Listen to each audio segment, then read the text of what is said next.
Hey guys, it's the Dorky DIY Dad here. So it's springtime. That means I'm getting my camper ready for the upcoming camping season.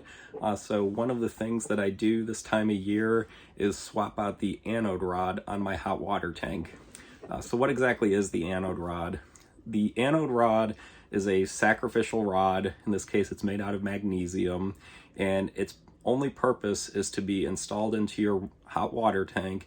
And instead of your hot water tank corroding, the anode rod actually sacrifices itself and corrodes throughout the camping season or whenever you happen to have water in your hot water tank. So this is what a brand new anode rod looks like. This is a Suburban anode rod, name brand, same as the hot water tank.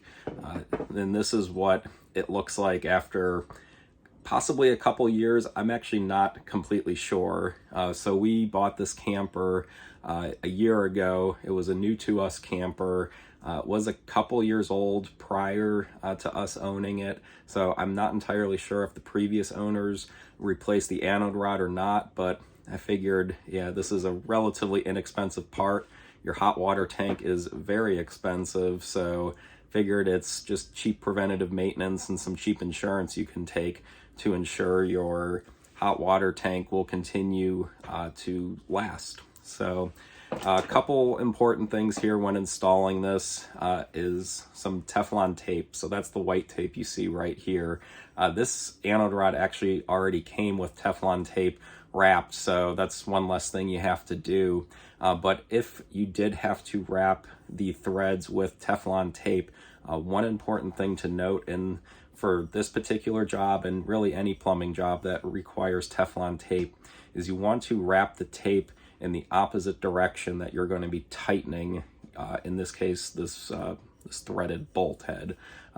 That ensures that the Teflon tape does not unravel while you're tightening your, again, in this case, anode rod down. So you can see how I'm holding it. If I'm the hot water tank and the anode rod is going in, you're going to tighten clockwise. So that means you're going to want to wrap your Teflon tape counterclockwise. Okay guys, let's pause the video for a second. You may have just noticed that I moved my hand opposite of what I just described. I didn't take into account the camera was sitting across from me on the table, and I moved my hands relative to how I was sitting. So, oops. Just remember, always wrap your Teflon tape in the opposite direction that you're tightening your bolt, and you should be good to go. Now, let's get back to the video. Now, as far as how many layers to go, probably 2 to 3. That's usually all you really need with this. And the whole idea with the Teflon tape is to close up any of the thread gaps that exist right here between the anode rod and the threads on the hot water tank, and it just prevents leaks that way. So we'll go ahead and get this installed. It's pretty straightforward. And I'll see you in a couple minutes. Okay guys, so we're at the hot water tank. As you can see, there is a little bit of kind of debris. Probably looks a lot worse on camera than it does in real life, but it's gonna go ahead. This is a stiff bristle brush, just cleaning out the threads. Just to try and get as much of this crud and old Teflon tape out of there. Figured the fewer things you have floating around in your tank, the better. So that's pretty good there. So, all right. So next thing is actually installing the anode rod. So the trick to this is, as you can imagine, this rod it's probably about 8-10 inches long or so. It's going to kind of want to sag downwards when you get it into the hot water tank, so you kind of have to lift it up a little bit, so that way the threads engage. So I'm almost kind of pushing down because the weight of the rod is pulling it down and causing it just to try and sit at the base of the tank. But there you go.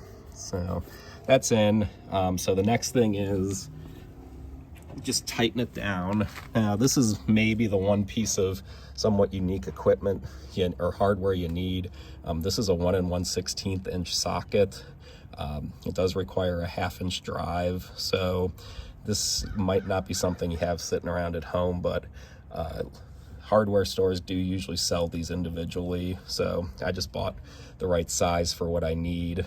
And then we'll just go ahead and snug this down. It does not have to be super tight. I've actually tried finding maybe, what some of the torque values would be. I haven't really found anything, and even with the instructions that came with the anode rod, it just says to snug it.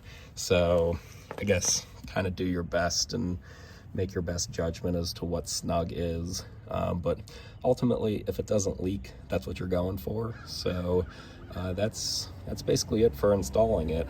So next step is just go ahead, fill up the tank with water, check for leaks, and you're done. So as you can see, this is a pretty simple process to perform. The next thing I'm going to do is fill up my hot water tank, turn it on, and then check for leaks. If this is something you plan to do during the camping season, a couple things to take note of. One, make sure you turn the electric and/or gas heat off to your hot water tank.